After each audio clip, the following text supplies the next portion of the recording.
Hey, everybody. We've got a special treat for you on Short Circuit this week.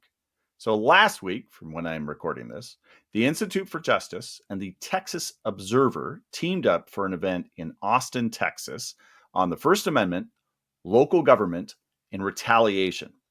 It involved our very own Anya Bidwell, but it was moderated by Gus Bova of the Texas Observer. And we also had Jason Buch, who is a local reporter, and David Gonzalez, who is a Texas defense attorney. So they discuss ins and outs of local government and retaliation. I think you'll really enjoy the conversation. And whether you're viewing it on YouTube or listening on our podcast, I think you'll like what they have to say. So we'll move on to the show. But first, I want to remind you to get engaged. Hi, everyone. Thank you for coming tonight. This event here is hosted jointly by the Texas Observer and the Institute for Justice. I'm Gus Bova, the Observer's interim editor-in-chief. We're here at the Parker Jazz Club in downtown Austin, but if you're not here, you can listen on IJ's Short Circuit podcast platform as part of IJ's Short Circuit live series, hence the second microphone. We're here to discuss an issue tonight it's a bit technical, it's a bit complicated, but it's one that should concern Texans from across the political spectrum, left and right. Basically, in the Trump era, in this era that we sometimes call the alternative facts era, we've seen a politicization and a polarization of conversations about the power held by law enforcement in our republic. Liberals, at times uncritically, have cheered on any and every investigation of Donald Trump, who in turn has treated any inquiry into him as a personally motivated witch hunt. Some of this may sound familiar to those of you who follow Texas politics. As politicians increasingly caricature legitimate prosecutions as persecutions, they risk creating a self-fulfilling prophecy. If it's all just politics, then why shouldn't local government officials abuse their power to go after critics, be they electoral opponents or be they members of the press? This is a complicated conversation, but neither IJ or the Observer shies away from complicated conversations. So what the hell? Let's have one tonight. That was a good line that you got in there for me. Right here in Austin, the workplace of one of the biggest self-proclaimed victims of political witch hunts himself, the current Attorney General Ken Paxton. On tonight's agenda, how big is the problem of law enforcement overreach? Why is it possible? Why is it so corrosive? And what should be done about it? Joining me tonight are Jason Buch, right there, a freelance investigative reporter who writes for The Observer and other publications. His reporting, which he'll discuss tonight, has focused on government officials silencing speech and punishing critics with no meaningful mechanisms for checking their power. David Gonzalez, a prominent Texas defense attorney who's been appointed a special prosecutor in numerous complicated matters, ranging from elected public official prosecutions to officer-involved shootings. David also teaches at the UT Law School and represents victims of criminal offenses through the civil justice system. And Anya Bidwell, senior attorney at IJ, who argued one of the cases that Jason discusses in his reporting before the U.S. Supreme Court. Anya also leads IJ's project on immunity and accountability, which is dedicated to ensuring that doctrines like qualified immunity do not stand in the way of compensating victims of unconstitutional abuse. So we'll start with Anya. Anya, in some cases of local retaliation, you've observed reluctance from local media to cover the story. Why is that, and how prevalent is the problem of sham arrests and investigations? Well, first of all, it's great to be here. I see so many dear friends in the audience. Thank you so much for coming. And to those listening to the podcast, welcome. I'm sorry you can't be here tonight. Parker Jazz Club is a really cool venue. Anybody who lives in Austin, I highly recommend that you should come and listen to some great music here. In terms of media being reluctant to cover it, I think it's really kind of two-pronged, right? On the one hand, we do have too many politicians crying wolf. You mentioned Trump and Paxton, but you also have, on the other side, somebody like Bob Menendez, right? There were gold bars found in his closet, and he's coming out after the jury verdict against him and saying this is a witch hunt. There was also criticism by Democrats of Robert Hur after his declination letter, where he said, he called the president a well-meaning elderly man, how people engage with this, how Democrats engage with this, they just said, it's a witch hunt. Robert Hur is engaging in a witch hunt. So it's not helpful when you have that kind of discussion. And of course, when we come with our cases to the media, often they roll their eyes because they're basically saying it's another instance of a local politician crying wolf, and we're not going to cover. But the other reason, I think, is that it's actually very difficult for a local journalist to be critically engaging with his mayor, right, or with his police chief. They have to work with them all the time, and it's much easier to report on a warrant. A warrant was issued for an arrest. Nobody's going to fault you for that. But it's much harder to then go on and investigate whether there is actually a story on the other side, whether the warrant was actually used as a pretext. You guys probably heard of the Marion County Record newspaper, right? There, the newspaper was raided after the journalists looked into the mayor of the town and also the police chief. And the next thing you know, there's a warrant for a raid for an unauthorized use of a computer. And again, a lot of media coverage very much focused on that warrant rather than on what actually is going on behind the raid. So I think journalists are also, they're reluctant to cover powers that be, especially on a local level. And Sylvia Gonzalez is a good example of it. Sylvia, if you could get up, I know everything is very dark here, but here's...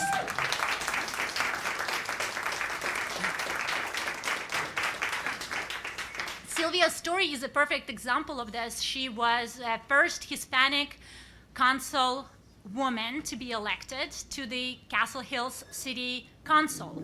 And 2 months after she was elected, she was arrested. Orange shirt, handcuffs, all that stuff. Had to be in Bexar County Jail, and at first she didn't even know what she was being arrested for. Turns out it was for that time where she put what she thought was a copy of the petition that she herself championed to remove a city manager into a folder.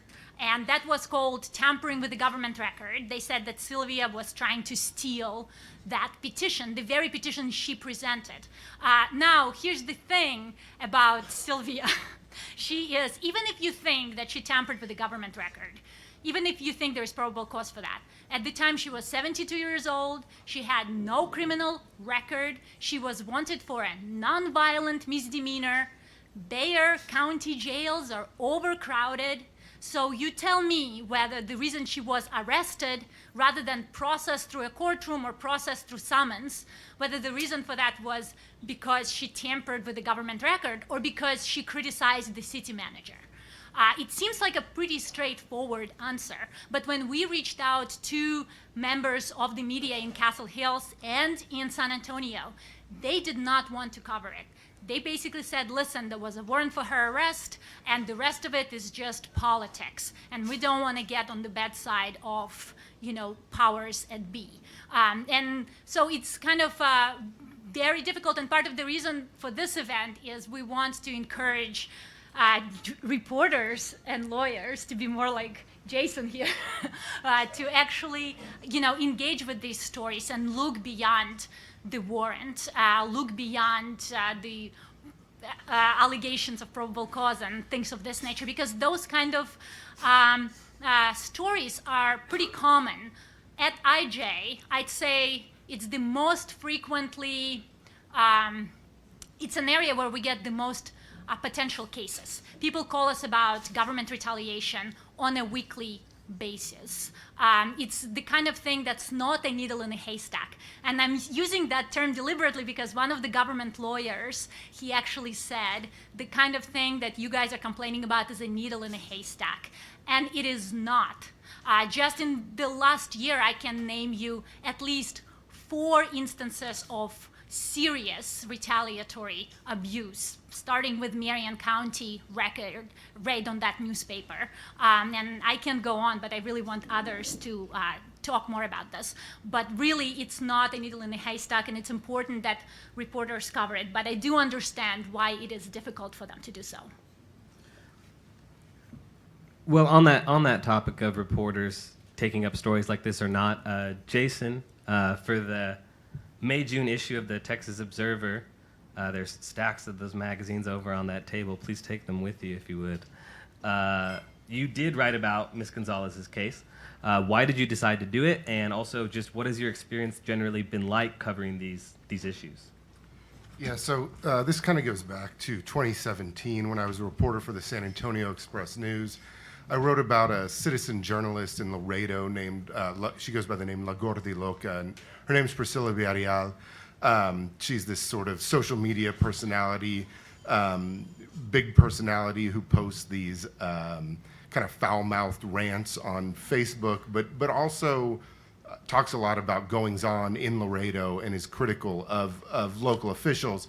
And so in 2017, I wrote about her because she was arrested under the state's, it's the misuse of official information law. And that makes it a crime when someone, quote, solicits or receives from a public servant information that has not been made public and does so, quote, with intent to obtain a benefit.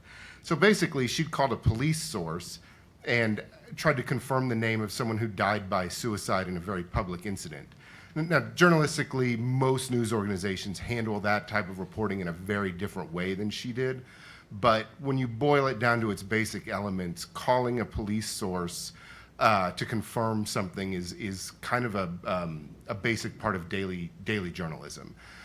So I wrote about this saga for a little while for the Express News. Her charges were thrown out. The law was declared unconstitutionally vague by a state district court judge in Webb County. That decision is limited to Webb County.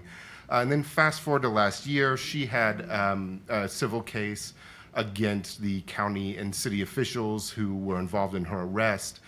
And it was going to oral arguments. The Fifth Circuit was going to hear it en banc. And I just tuned in one day. And I was struck by the position being espoused at oral arguments by Judge Edith Jones. And she put forward a view at oral arguments that ultimately ended up in her majority opinion that I thought was pretty newsworthy because it really departed from our traditional understanding of the interaction of public information laws and the First Amendment. And I'll read a real quick quote from her opinion. She wrote, "If citizens possess some overarching constitutional right to obtain information from the government, laws like the Texas Public Information Act and the Freedom of Information Act would be superfluous." Traditionally, we've seen the public information laws, the FOIA laws, as sort of like this is the government saying, this is the legislative branch saying, here's what the government must release, here's what the government may release, and here's what the government may not release. It hasn't really had much bearing on individuals and their free speech rights. And here she was saying that this kind of journalistic behavior could be criminalized. And the Fifth Circuit ended up granting qualified immunity in that case, and the majority signed on to that viewpoint.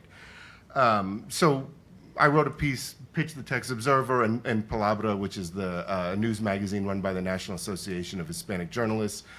They collaborated, we collaborated on that. And afterward, one of Anya's colleagues at IJ reached out to me, whom I'd quoted in that story, and said, "You really should look at this Castle Hills case. You might be interested in it." And so we wrote about Ms. Gonzalez and another feature story in the Observer, because you once again had another case where you had a civil suit alleging that police were being used to silence government critics, and you had the Fifth Circuit once again being fairly deferential to the government. And so since then, this has been sort of become a little sort of a beat for me at The Observer. I did a piece earlier this year for them about the history of speech on Texas public university campuses and how that's at odds with the state's posture toward the pro-Palestine protests. But I think in general, what the reporting showed is that governmental bodies in Texas are becoming quite bold about using police to punish disfavored speech.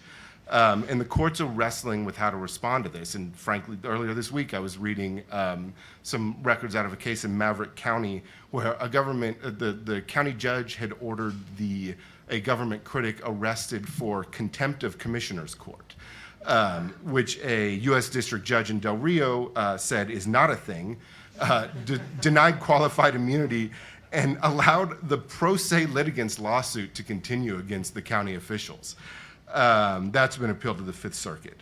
But I think an important takeaway for Texas is that in the Gordy Loca case, the Fifth Circuit created this idea that if you don't request information from the Public Information Officer or through a TPIA, Texas Public Information Act request, it can be criminalized. The TPIA is so complex that the Public Information Office of most governmental bodies doesn't actually handle those requests. It's just handed off to their legal department because there are so many exceptions to it. It's so difficult to navigate. The current Attorney General's office is very deferential to government bodies trying to withhold information, as is the Texas judiciary. And these public information offices or the communications offices for governmental bodies really function like in-house PR firms, basically trying to convince the taxpayers who are paying them that they're doing a very good job. And so it's going to be a very difficult landscape for journalists going forward if we're forced to go through those avenues to get information from the government. And Texas is not the only offender, right? For example, just recently, I heard of this case in Escambia County, Alabama, where a newspaper publisher and a reporter were arrested. And by the way, newspaper publisher, she was in her 80s. So it's a pattern, Sylvia. She was in her 80s. They were arrested for using confidential sources when they reported on the mismanagement of COVID-19 funds by a superintendent. And turns out the superintendent was friends with the sheriff and with the police chief. And I could go on. There are examples in Ohio, in Florida, in Kansas just this year. So I don't want to just pick on Texas, though, Texas is a part of the problem. So, these retaliatory actions are being taken by city council members or county level elected officials, law enforcement officials. Surely the courts, though, right, should be a check on abuses by these elected executive branch officials, you might say. So David, maybe we could talk about that. The state courts in particular, why is it difficult for them to act as a check on this phenomenon?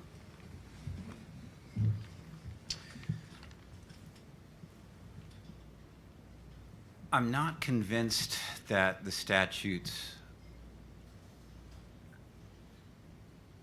can get to the type of conduct at issue when you use words like coercion or improper influence or abuse of office. Those are the three statutes that you can look at for the prosecution of public servants. And the problem, I think, is that we just kind of have always operated in criminal law is well, corruption and bribery, those are easy to prove, just like possession of drugs or those things that have a pretty clear harmful act.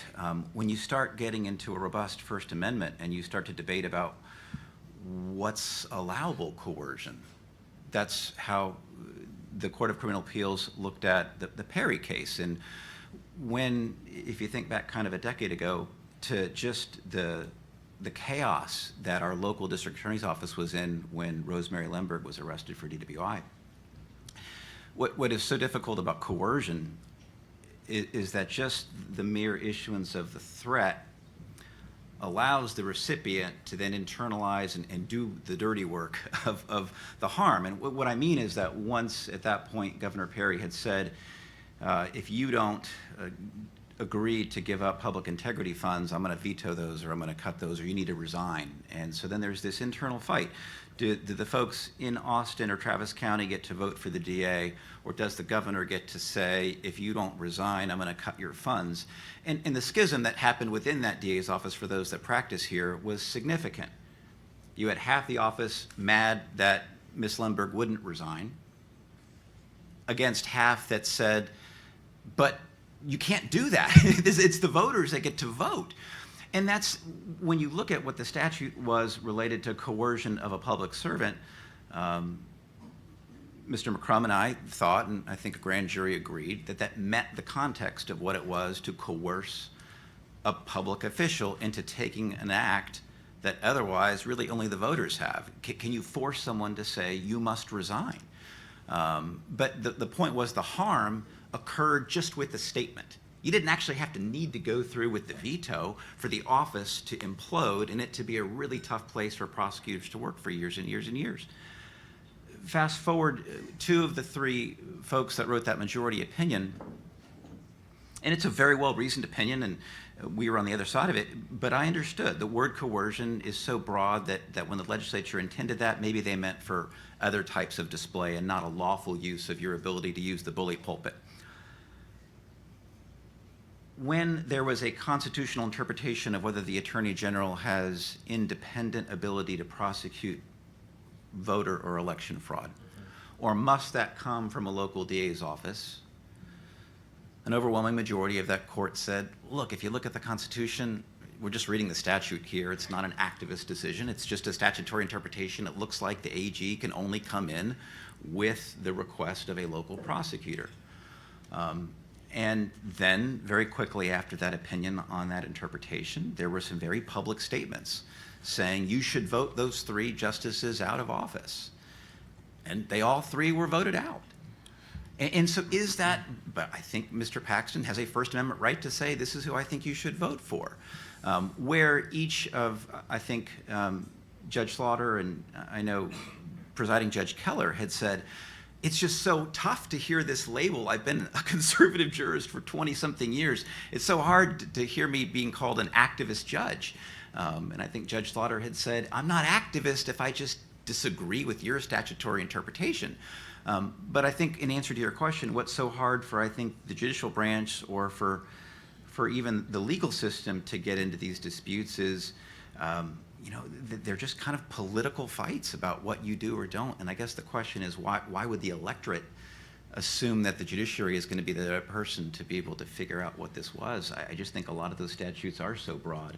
Just like you've got the breach of computer. There's so many different offenses, and yes, a grand jury is a check to them, but a court can only make a decision on the facts in front of it for this case, and they don't make policy.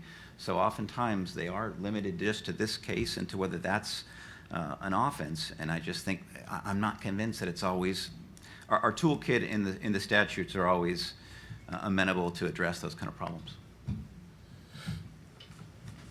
Basically, the fact that they're elected, the fact that our judges are elected, that's the root of what you're saying, basically. Well, you're right. I mean, so I think that was what it wasn't that in Paxton wasn't prosecuted or investigated for saying, I want candidates to run against these 3 folks. They ran. They had to win in the primaries. They won in the primaries, and I mean, partisan primaries. And that's it, right? So there's, the 15th court that just came online has a little bit different of a view. That's an appointment system, but no, it's the voters. And so at that point, if the voters choose to follow the Attorney General's recommendations as to who to vote for in the Court of Criminal Appeals, nothing to criminalize there. Anya, at the federal level, of course, the judges are not directly elected, but a lot of these issues come up and are handled different ways. How does it come up at the federal level that you see? Yeah, at the federal level, it comes up when somebody like Sylvia Gonzalez, after she goes through all that trouble of being arrested, of her, the orange shirt shot, right, being splattered all across TVs in her community, when she is actually brave enough to say, you know what, I'm not just going to take it laying down, I'm going to file a federal constitutional lawsuit and try to clear my name by forcing these officials who arrested me to explain themselves. And this is the kind of thing that doesn't even happen very often, because just like members of the media, even more so, members of the community where you live, if it happened to you, you kind of just try to go away because you think others think you're a criminal, so you're just gonna, go back to your house and try to pretend that it never happened. But some people do stand up and they go to court, federal judiciary. It is very difficult to be able to proceed with a lawsuit in that type of a situation, especially when it comes to things like being arrested or things like being prosecuted. And there are really several reasons why the federal judiciary is reluctant to do that. I think one of the biggest reasons is this institutional reason and this belief that at common law, you couldn't turn around and sue your tormentor if there was probable cause for your arrest, or if there was probable cause for your prosecution. So when there is a warrant for your arrest, that's pretty much a blank check. But things are very different from the ways of common law. First, probable cause used to be a much higher standard at common law. Today, probable cause is a very low barrier. Even innocent conduct can constitute probable cause. So for example, in Sylvia's case, you had a tampering with the government record statute, and if you read that statute, it is extremely broad, where you could say, merely by taking this petition, placing it in the binder, just the act of wanting to take this piece of paper and put it in the binder, you are essentially concealing a government record. You don't even need to know that it's a government record. So that kind of innocent conduct can constitute probable cause for your arrest. Now, the government would have it would be very difficult for the government then to prove the case, but she was already arrested. The damage was already done to her, and it already sent the chills in her community, so people know not to mess with the mayor. So again, probable cause is a very low standard through which you essentially can launder your bad retaliatory motive. And also at common law, we didn't have nearly as many crimes. We have people here from the TPPF, Texas Public Policy Foundation. They have this group called Right on Crime, and they've done terrific research on that. So I want to give them shout out. But really, the idea is that crimes are just continuing to grow, right? Between 2010 and 2015, for example, South Carolina enacted 60 new crimes per year. In Minnesota, 46 new crimes per year. Michigan, 45. North Carolina, 34. I can't go on. I can go on. And those crimes can be ridiculous. Did you guys know that in Texas, if you walk by a pecan tree and you thrash it, you can spend 6 months in jail? Right? And really, if you end up in jail because you thrashed a pecan tree, chances are you're a government critic. But, in Alabama, you can't ride bicycles on a sidewalk. I kind of get the concept, but still, you can end up in jail for that. And the question is, did you end up in jail because you rode the bicycle on a sidewalk? Let's assume that really peacefully, really slowly, and it was an electric bike. Or you were a government critic. Justice Gorsuch just wrote a book called Overruled, and there he mentions how 70% of adult Americans today have committed a felony. So there you have it. And there is this other study, that's a conservative estimate. There is this other study by Harvey Silverstein. He talks about how we all commit on average 3 felonies a day. So there are so many opportunities. Probable cause is very low. There are a lot of crimes to choose from. So the situation is very different from the way it used to be at common law. And probable cause shouldn't be functioning as a laundering mechanism for government officials to punish their critics. But unfortunately, that's how it's working, and that's exactly why it is so very difficult to turn to federal judiciary after unsuccessfully trying state judiciary and sue for violations of your constitutional rights. We need legislatures. They need an editor basically to get into these law books and strike out some of the redundant ones and kill some darlings. Anywho, Kill your darlings. Very important. David, now, but the federal courts they don't want to overstep here to the point that law enforcement and prosecutors can't do their jobs, right? And this is something you understand, having been a special prosecutor. What is the need for the breathing room that the prosecutors need? Well, I mean, I think if you look at RICO, if you look at any kind of the federal statutes, you need things that are broad enough to incorporate a wide range of conduct, but narrow enough to still give notice. And, you know, I know at least you use a federal grand jury for that reason. A lot of its information gathering far more robust than you typically do in state cases, where in a federal case it's a much longer process of investigation prior to presentation versus in the state, where for a misdemeanor, all it takes is a piece of paper and maybe a public official's belief that there's probable cause, or the idea that you can present that to the grand jury.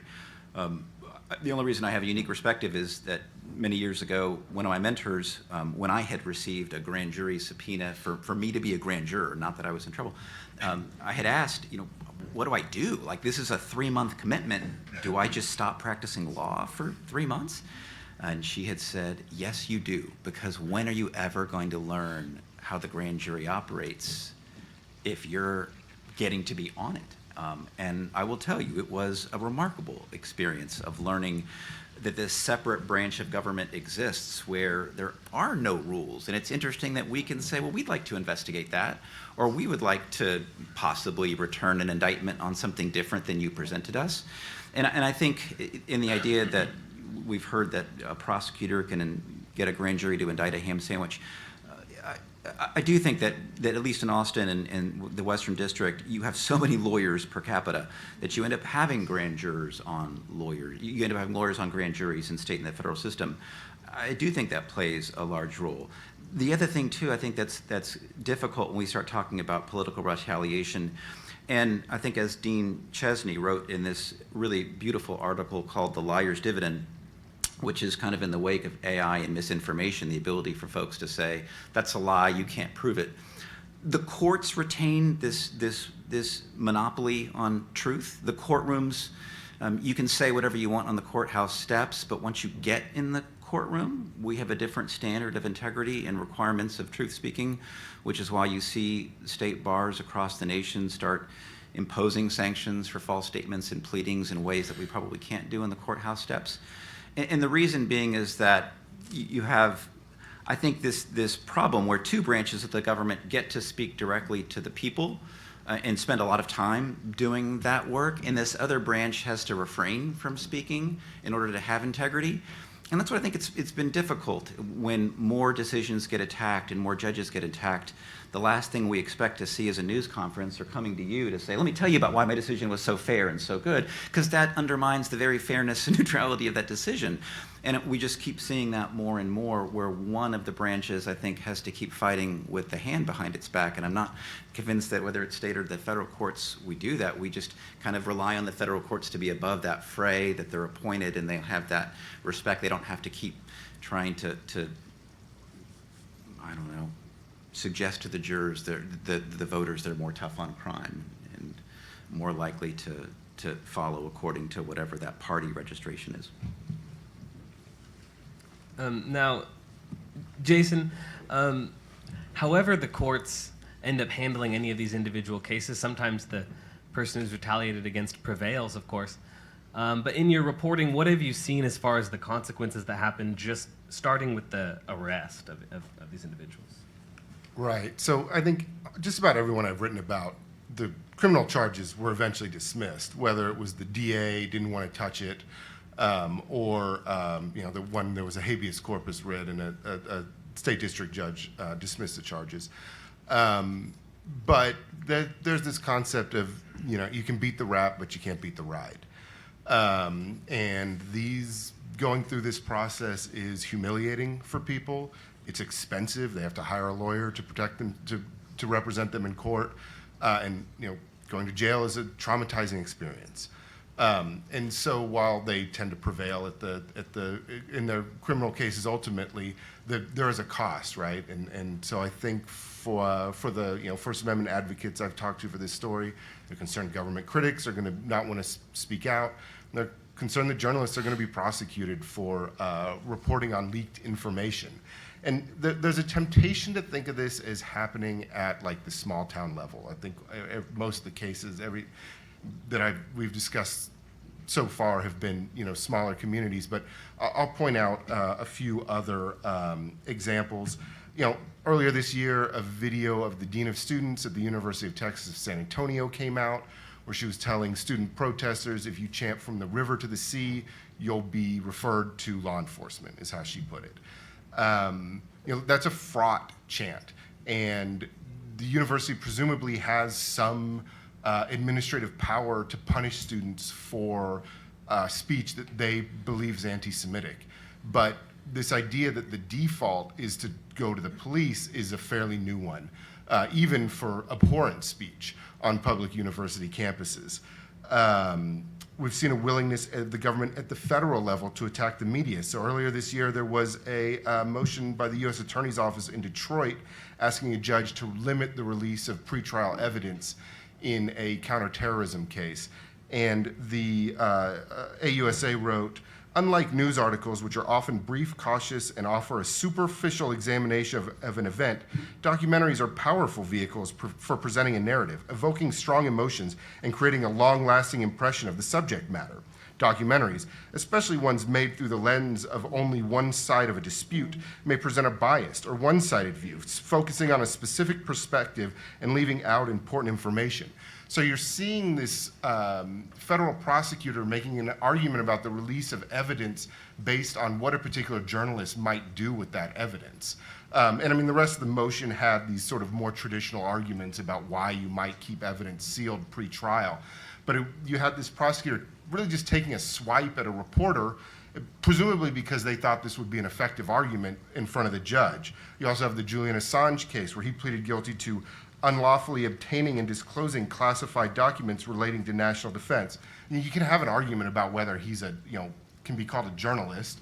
I'm not particularly interested in that argument because First Amendment protections are not limited to the media. But at its most basic level, what he did is not dissimilar to what the Post and the New York Times did during the Pentagon Papers. And so we're seeing the courts, in some cases, acting as a bulwark on this. In other cases, we see them willing to indulge these attacks on speech. So I'll go back to the Fifth Circuit opinion in Gordy Loca. Mainstream legitimate media outlets routinely withhold the identity of accident victims or those who committed suicide until public officials or family members release that information publicly. Villarreal sought to capitalize on others' tragedies to propel her reputation and career. So here you see the judiciary sort of weighing in on what is appropriate behavior for a journalist. And historically, journalistic ethics have really had nothing to do with the First Amendment. We voluntarily adhere to them, and I will say that every organization I have worked for has had higher standards for publishing things than she does. But like I said, they're voluntary. The courts have not told us, or the government has not told us, that we have to adhere to these standards.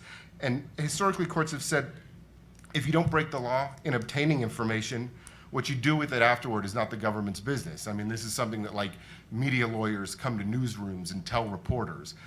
Don't induce somebody to go into some part of the building that they're not allowed to be in to get the records. But if somebody gives you the records, if you say, I would like to know the answer to X question, you're fine. And here you have the Fifth Circuit saying, a right to public information that is no longer within the government's control is different from what Villarreal did. She solicited and received non-public information from a public official for personal gain. So it's creating an idea that simply asking for the information can be criminalized. That's, I think, what was newsworthy for us, was that it was a real shift in how these things have been looked at traditionally. Now, Anya, didn't Miss Gonzalez, who's here with us right now, she won her case, so why are we still having this panel? All the problems have been solved now, haven't they? Yes, we had to go all the way to the United States Supreme Court, Sylvia. So 5 years later, we actually get to go back to the trial court and start asking government officials questions. They haven't filed an answer to our complaint yet. So this is just at the motion to dismiss stage. But it kind of gives you an idea of how long it takes for these kinds of cases to even go through the pipeline. The government gets to use special procedures like interlocutory review, where even if you win at the district court, they can immediately appeal it. And then the next thing you know, you spend 4 years in appeals before it can finally go back down. And by the way, at summary judgment stage, we might have to do it again. So it does take a long time, but the Gonzalez case was a significant victory, because before Gonzalez, it was really generally understood that as long as you have probable cause as a government official, you can't be sued for retaliation. There was this standard that was articulated by the Supreme Court, but it was considered to be an extremely narrow standard, where you had to find another person just like Sylvia Gonzalez, who committed that quote-unquote crime and was not arrested. And those kinds of cases are impossible to find, cases of non-arrest. How do you even go about finding that kind of stuff? And what the Supreme Court did with Sylvia's case is explain that it didn't mean for that standard to be that strict, that as long as you provide objective evidence that people, like jaywalkers, right? If all of a sudden a jaywalker gets arrested, you don't really need to point to a particular other jaywalker who wasn't arrested. You can provide other types of evidence to be allowed to proceed with your case. So they kind of expanded the universe of things that you can do. So now lawyers actually have many more tools in their toolbox. And we're hoping that there will be more lawyers that will file First Amendment retaliation suits, exactly because now they're not going to be thrown out of the court immediately. So it's a victory. I don't want to call it small. Come on. But nonetheless, you still have to provide some evidence before you can even proceed with your case. So you still have this additional hurdle you have to overcome as a plaintiff. So, but hopefully now, at least in our case, right, Mayor Trevino, and he wasn't able to just get rid of this case quickly. He's still stuck with us. And hopefully other mayors are paying attention and other police chiefs are paying attention. We're representing a councilwoman in the Marion County record case, because it wasn't just the newspaper that was raided. It was also a house of this councilwoman who was also in her 70s when her house was raided. So hopefully this will just set a pattern where these kinds of cases don't just get thrown out immediately, and there is a price that government officials have to pay. The problem before Gonzalez was that the price that government officials would have to pay is extremely low, and the payout is wonderful when you actually get to arrest your critic and you get to set, send a very strong message to everybody else in the community. I don't think they can do it with such an ease anymore. So there is some sliver of hope. So we have a partial victory in place, but before we go to questions, no pressure, David, but could you just lay out how we could solve all the rest of these problems once and for all for good? I'm taking notes. Let's go. Anything there? Well, I think that's first the best example is until you have lawyers that can take on. I mean, this is, like you say, it's expensive, long, and tough litigation that ends up being impact litigation. That does hopefully start creating that ripple effect, because I don't see our First Amendment protections, given some of the opinions there, ever changing. So we're going to keep having what appears to be less civil discourse and dialogue. The question is there a remedy to it? And if you can be able to have access, and whether it's in the state courts from anti-SLAPP laws or in the federal courts, that idea, that's at least the first step. At least there's some accountability for your speech. We say that you can't have certain types of speech that incite violence. We'll see if the legislature starts to impose consequences for misinformation or disinformation. We know there was a very large settlement when a news organization says that voting machines were unsafe or rigged, and that created, I think, a pretty significant disincentive to continuing having speakers that would say things that are actionable under defamation. And so, I think it's funny that you've got Johnny Depp and you've got all these celebrities that have an unlimited access of direct followers through social media, but when it comes to whether something's true or false, you got to still go to the courts. It's the one area where there's this belief that it's still pure, and if we can maintain that monopoly on integrity as that system, then I do think that's where we do have a place as lawyers preserving what this needs to look like. Great. So we're on to the audience questions part of the evening. Will people be able to hear if they just... I think there is a mic going around. Yes, there's Kendall right there with the microphone. She's ready to take your questions. All right. So don't be shy. We've got at least 10 minutes, so...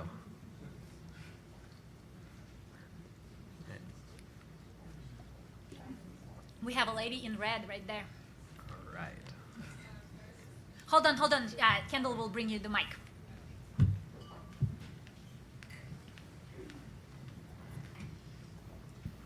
Yeah, I can break the seal. So in the face of all this, to me, depressing, events, how do you, maintain your resiliency? How do you maintain hope for the future of Texas? You are on the front lines. You get to start with what you see. Well, I'm not soliciting non-public information from any government officials right now. But I got some contracts for the Observer out of it, so, it's I guess, 6 in one, half a dozen in the other there.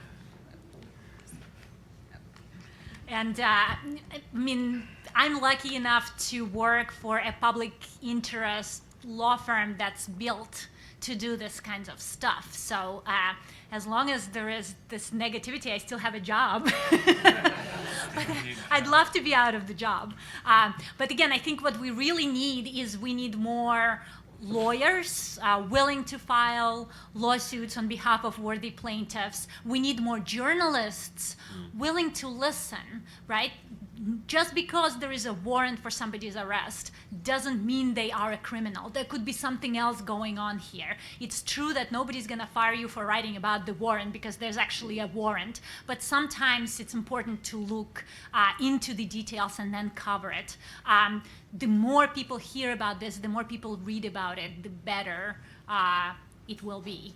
I think there is another question. Oh, there's several. Well, I want to answer too. Yeah, David. So I'll tell you, this is, I'll tell you the story of Mr. Batson. When Batson was having his trial, and he was African American, and the prosecutor had struck 1, 2, 3, 4 African Americans on the panel,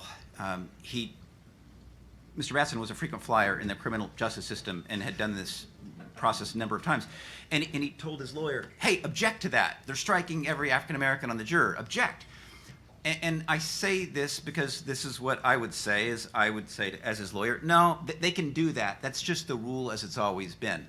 Much like all of us would say to her, as when we talked many years ago, it's going to be a tough case to win. It's a really, really hard case. Those of us that are older are saying, look, we've just known that standard forever, and it's an uphill battle. And it's the same thing that lawyer told Mr. Batson before we had what was called the Batson Challenge. Mr. Batson turned to him and said, I don't, expletive, care what that long-standing rule is. You stand up and object. And from that one objection, from one client, changes the entire rule about race-based and gender-based discrimination in jury selection. So when you have people that will object versus those of us older that are saying, it's going to be too hard, that's where I have hope. And I will say, I will say, the existence of The Observer and other news organizations that are willing to kind of take on these cases, that are willing to pay me some money to go out and write about this stuff is I think, a reason to be a good sign, right? I mean, Anya's talking about their struggle to find news organizations willing to write about these issues, but it's front and center for The Observer, First Amendment issues in the state of Texas for as long as The Observer's been around, and they're not alone in that. And by the way, when we heard that Observer was interested in writing Sylvia's story, we were beyond the moon. To find a Texas publication who would be willing to do that is extremely difficult. So kudos to you guys. Thank you. And thank you to David. David's been there with the Sylvia case since the very beginning. Yeah, I've been on the call, and he wasn't really discouraging. He was helping.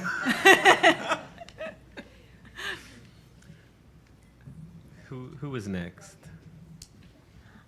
It's often tempting to look at these bleak situations and think, oh my gosh, it's never been this bad.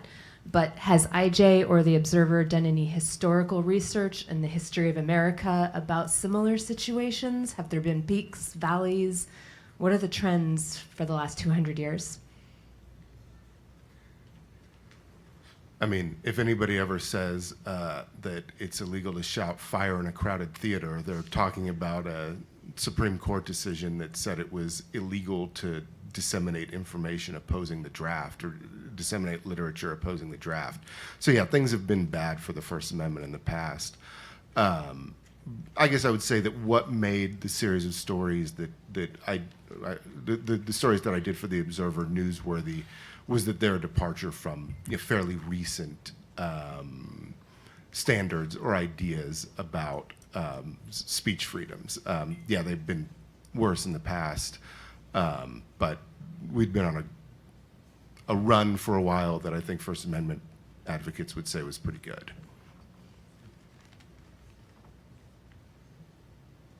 Eli, you have a question. Thanks.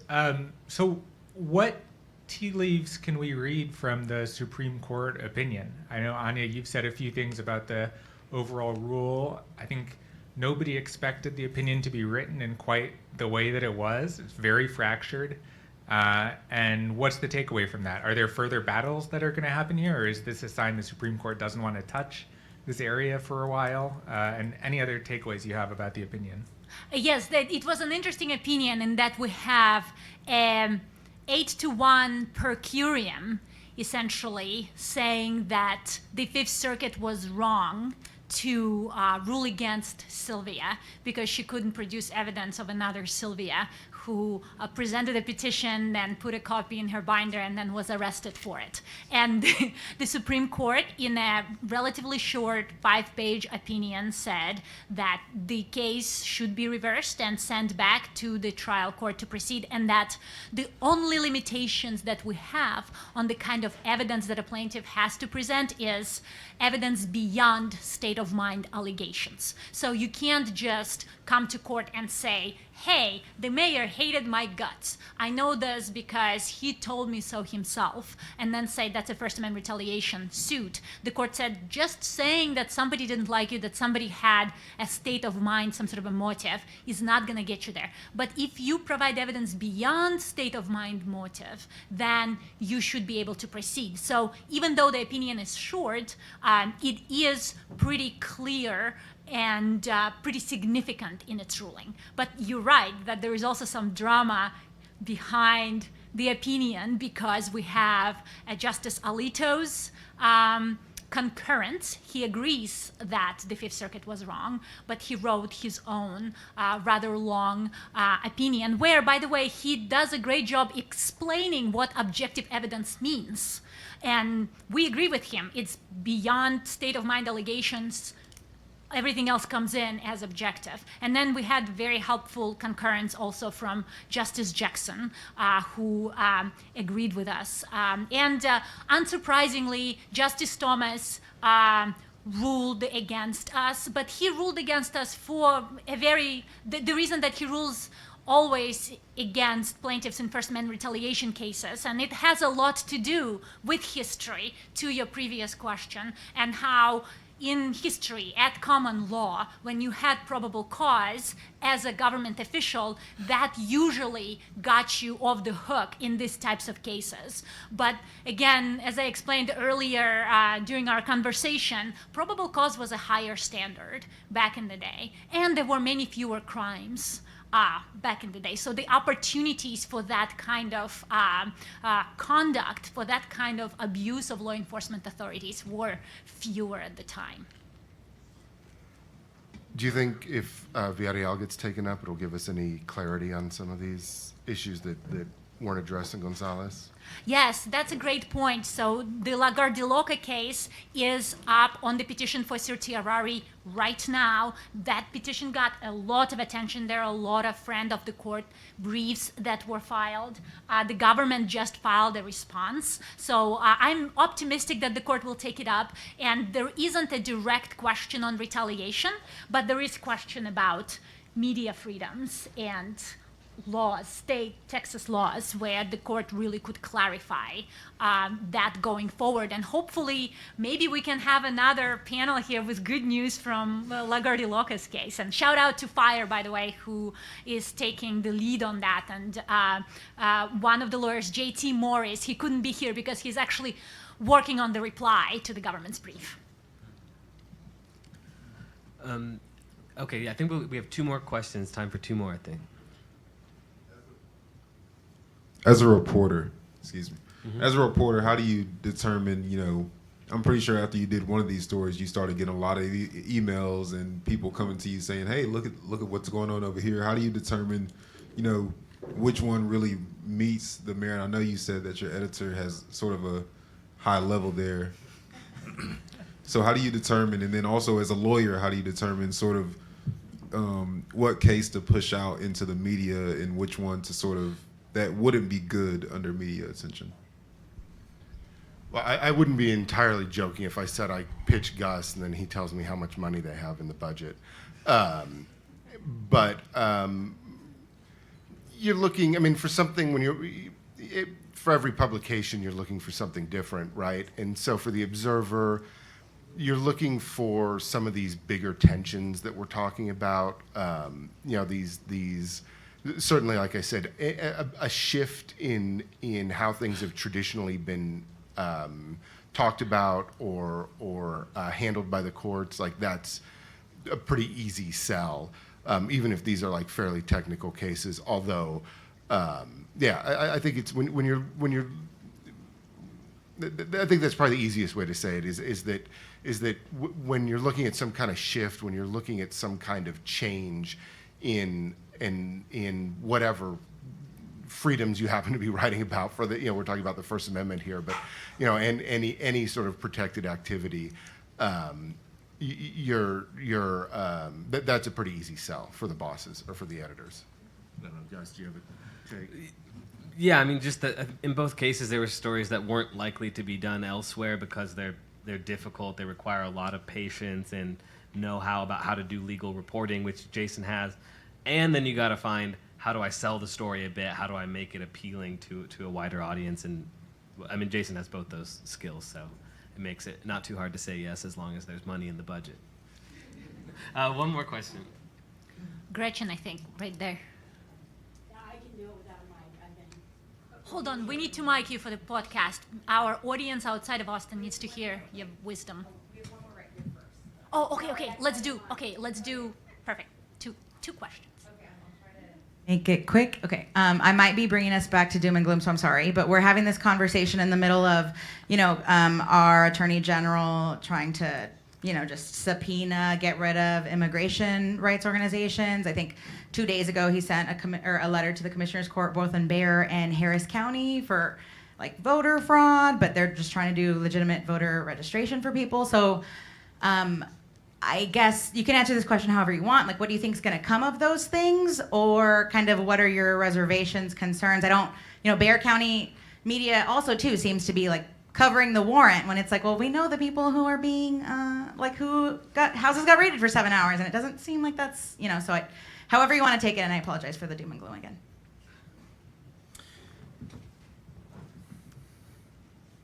So, in representing journalists and folks that have received subpoenas that they view might be harassing or have a purpose that's not necessarily information gathering, typically the first advice I give is, look, we follow the law. If we get a valid subpoena, we're going to file a motion to quash, or we're going to just go step by step by step. We're not going to necessarily make a giant fit about refusing to obey. And part of it, too, is that sometimes the most valuable thing is to produce records that say we have nothing to hide. The story is the subpoena, not the content. And by then filing a motion to quash and making it a bigger story about the subpoena, let's just say, you want to inspect our books, so this is what we're going to do, this is what you're going to do. All right. And other times for journalists, there's a different pattern where no, we're not going to give you our source, we're not going to give you our those things. And a lot of that's just kind of client counseling. What's the ultimate message going to be? Where do we think that's happening? Do we have any exposure? Is there any liability? Or is this a test case for purposes not necessarily of you, but to deter? And unfortunately, that's one of the problems. It's not just the arrest, but sometimes the subpoena process.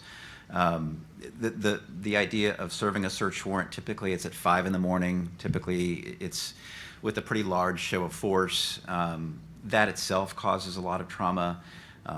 The business interruption of having your servers taken. There's so many collateral issues aside from just the subpoena itself that, as Anya said, even if you're vindicated, just that part, I found sometimes galvanizes people to then say, okay, we're not going to be intimidated. If this is what you're going to do, we have nothing to fear.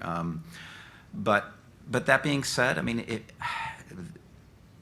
people complain a lot about lawyers sending unnecessary discovery and harassing questions and depositions and abusive questions on cross. That's part of what we're often criticized for. And so part of the system is to assume that you've got a third party, a judge, who can listen to whether or not this is valid or not. And we just typically stay within those very boring lanes of doing that as compared to press releases. But you might use the press a lot more than I do.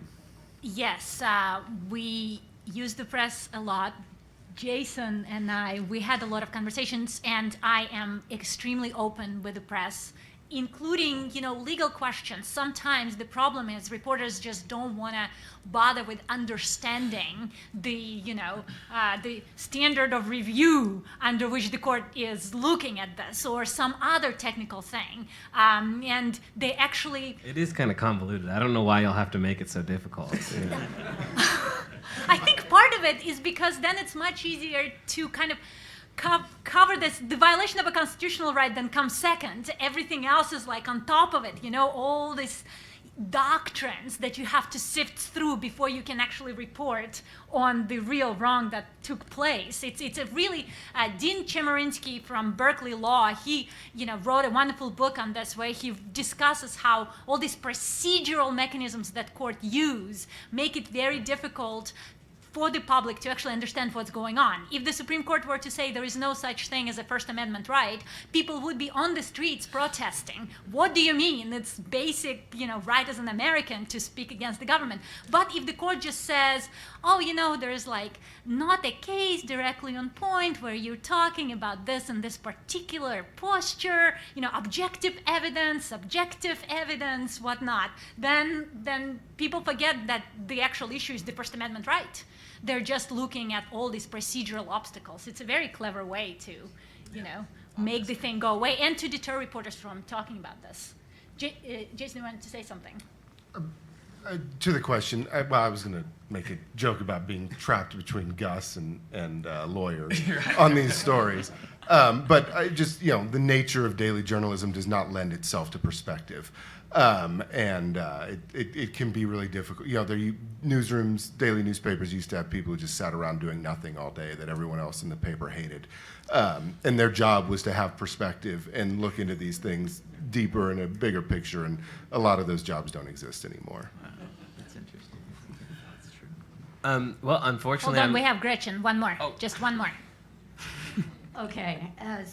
No pressure. Anya, you said something earlier that really struck me, and you just said it again, which is that you're open with the press. You're recruiting the press. Yes, I am. You're enlisting them to shine a light on an injustice. And I just want you to elaborate on where you got this instinct, because most lawyers are very risk averse about talking to the press, or they want to control the narrative. And I just find that so impressive, but I also think it may be a reflection of how broken the judiciary is, that you're having to, bring reinforcements in as a lawyer. A lot of changes happen when we start a conversation, right? And the judiciary is very much part of our democracy, our institutions, and judges are people too. Generations of judges. This is a project not just for today. It's not just for 10 years from now. It's for 20 years from now, for 30 years from now. So we very much believe that conversation starts at the level of public awareness. And once you have that public awareness, then it really kind of penetrates through other institutions, and it's much easier then for us to do our job. And yes, Gretchen, you're absolutely right. I'm continuing to recruit reporters to write long-form stories, especially long-form stories, because that's where you're allowed to really spend time digging into this, and to write about this and look for stories like this. And I also encourage law students to take up cases like this. And by the way, law students will be judges one day. And there will be more engaged judges, and we'll live in a better world. While I might object to the terminology recruit, that's my Soviet terminology. I will say that I think the best thing you can do for your clients is to take my phone calls. There you go. That's true.